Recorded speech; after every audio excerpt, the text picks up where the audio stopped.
დიახ, დღევანდელ აქციაზე კიდევ ერთხელ გამოვიდნენ ის ადამიანები, რომლებიც ამ უწყოთი პროტესტის მონაწილეები არიან, ხშირად ვერ ახერხებენ რუსთაველის გამზირზეც, ყოველღამე იყვნენ, თუმცა ამ პროტესტს აქტიურად უჭერენ მხარს და საკუთარ პოლიტიკურ პოზიციას აფიქსირებენ. აქ არიან ბუნებრივია პოლიტიკოსები და ასევე სამოქალაქო საზოგადოების ის წევრები, ვინც საკუთარ მოქალაქეებთან ერთად დგანან ყოველთვის, როდესაც საქმე ქვეყნის ევროპული მომავლის დაცვას ეხება. ჩვენ დღეს ქუჩაში გამოსულ მოქალაქეებს დავუსვით კითხვა, რა მოიტანა ამ ერთმა წელმა, რა შეიცვალა ამ უწყოთი პროტესტის განმავლობაში, იმ პროცესის განმავლობაში, როცა ხალხი ითხოვდა თავდაპირველად ახალ არჩევნებს, რომ ჩანიშნულიყო ახალი საპარლამენტო არჩევნები, რომელიც იქნებოდა დამოუკიდებლად ჩატარებული, რომელსაც ქართული ოცნება ვერ მიიტაცებდა, მათივე თქმით და ეტაპობრივად კი ამ მოთხოვნას უკვე დაემატა სინდისის პატიმრების, რეჟიმის ტყვეების, გათავისუფლების მოთხოვნა. დღეს ჩვენი რესპონდენტების აბსოლუტური უმრავლესობა ამბობს იმას, რომ ერთ-ერთი და ყველაზე მნიშვნელოვანი, რაც ამ უწყოტმა პროტესტმა მოიტანა, არის ის, რომ ქართულ ოცნებას საერთაშორისო ასპარეზზე არ აღიარებენ, რომ ჩვენი საერთაშორისო პარტნიორები ხედავენ რეალურად, როგორია რეჟიმის მმართველობა საქართველოში და ეს არის სწორედ ყველაზე მნიშვნელოვანი, რომ იქამდე სანამ ქართული ოცნება ინარჩუნებს ამ ძალაუფლებას, როგორც ამბობენ დღეს ხელოვნების სფეროს წარმომადგენლები, გაგრძელდეს ის პროტესტის და შეუგუებლობაც, რომელიც ქართულ ხალხში არსებობს. ძალიან დიდი ძალისხმევა გაიღო ქართულმა ხალხმა იმისთვის, რომ დაემტკიცებინა მთელი საზოგადოების როგორც შიგნით, ასევე გარეთ, რომ თავისუფლებისთვის და ჭეშმარიტ ევროპული დამოუკიდებლობის ყველაფერს გააკეთებს, რაც თავარია დათმობს თავის თავისუფლებას, ფიზიკურ თავისუფლებას, ციხეშიც კი წავა, ხო?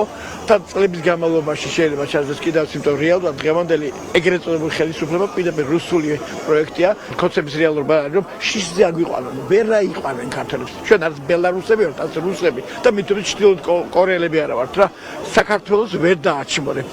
ჩვენ გავართ აი ასე მდგომარეობაში, რომ ეს არის ის პროტესტი, რომელიც აქ აგრძელდა ეს განმავლობაში, რომელიც ხაშვის ის სასწაული, რომელიც ზამთრის დღეებში ჩვენმა ქართულმა ხალხმა 200-300 თითქმის 9 მილიონიც კი გახსოვთ თქვენ, აქედან დაწყებული თავისუფლების მოედანამდე სავსე იყო ხალხი. ამან უჩვენა ის, რომ ჩვენ დამოუკიდებლობას ვერ შეაჩერებს ვერავინ. მოკლედ ეს ბრძოლა უნდა გავაგრძელოთ, რომ მოიშოროთ აქ.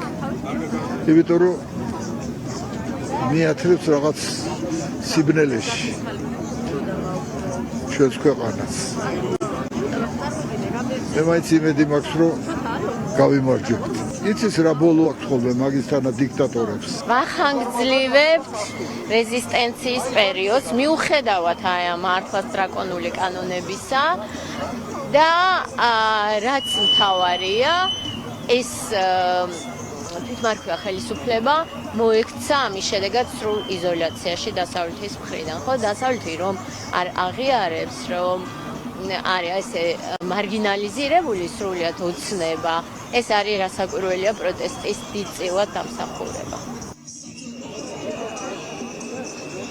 პოლიტიკოსებს აქვთ ერთადერთი რამ სათქმელი, რომ ის პოლიტიკური კრიზისი, რომელიც ახლა ქვეყანაში არის, შესაძლოა მხოლოდ ერთი გზით გამოსწორდეს, გაუმჯობესდეს და შეიცვალოს, იმიტომ რომ თუ კი არ ჩატარდება მიუკერძოებელი, დამოუკიდებელი და რეალური საპარლამენტო არჩევნები და ხალხის რეალური ნება არ იქნება ასახული, შეუძლებელია, რომ ქართული ოცნების მმართველობის პირობებში, როგორც დღეს ოპოზიცია ჩვენთან საუბარში ამბობს, ეს პოლიტიკური კრიზისი განიმუხტოს, იმიტომ რომ ქართული ოცნება არ იქ შემთხვევაში არ აღიარებს, თუმცა ის, რომ საქართველოში არის პოლიტიკური კრიზისი, ჩანს იმით, რომ დღესაც ქუჩაში ძალიან ბევრი ადამიანი გამოვიდა იმ რეპრესიების მიუხედავად, იმ კანონების მიუხედავად, რომლითაც აქ მყოფ ძალიან ბევრი ადამიანს უკვე სისხლის სამართლის წესით ემუქრება გასამართლება, იმიტომ რომ მათ ძალიან დიდ ნაწილს ადმინისტრაციული სამართალდარღვევები უკვე აღენიშნება საქალაქო სასამართლოს მოსამართლეების მხრიდან და შემდგომი ასეთი დარღვევა კი უკვე სისხლის სამართლის წესით და ერთწლიანი პატიმრობით ისჯება. ეს ყველაფერი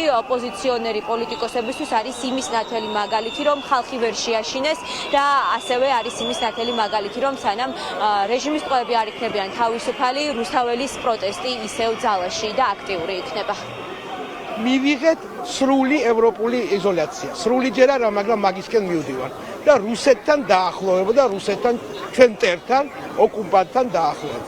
აი ეს მივიღეთ ამ ერთ წელიწადში, მაგრამ ისაც მივიღებთ, რომ ხალხი დგას ქუჩაში, არ ნებდება ვერც ჯარიმებმა და ეხლა ვერც დაჭერებმა, ვერც კანონის ეგრეთ წოდებული გამკაცრებამ ვერ მოუტანათ ის შედეგი, რაც უნდა რომ ბიძინა მოისმინოს. ხალხის ბრძოლამ მოგვიტანა ის, რომ არც ქვეყნის შიგნით მოსახლეობის უმრავლესობა და არც ქვეყნის გარეთ ჩვენი მეგობრები ბიძინა ივანიშვილს როგორც ხელისუფლად არ მოიხსენიებენ, მას მოიხსენიებენ როგორც ადამიანს და ადამიანთა ჯგუფს, რომელსაც მიტაცებული აქვს ძალაუფლება და მას უწოდებენ რეჟიმს.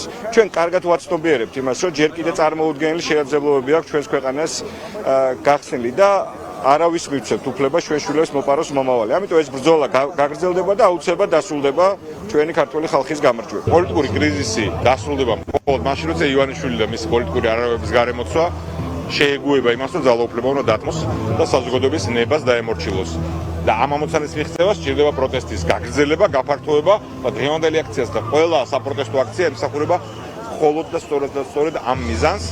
და ჩვენი ამოცანა არის, რომ საზოგადოების იმ ნაწილამდე, რომელიც აქამდე სხვადასხვა არგუმენტების გამო არ იყო შემოერთებული პროტესტს, მივიტანოთ ჩვენი გზავნილი. მიიღეს საბოლოო ჯამში ქვეყანაში შეუქცევადი კრიზისი, რისი განმუხტვის ერთადერთი საშუალებაც არის ახალი არჩევნები, ახალი საპარლამენტო არჩევნები და რეჟიმის ტყვეების უპირობო განთავისუფლება. ჩვენი ბრძოლა იქნება ბოლომდე.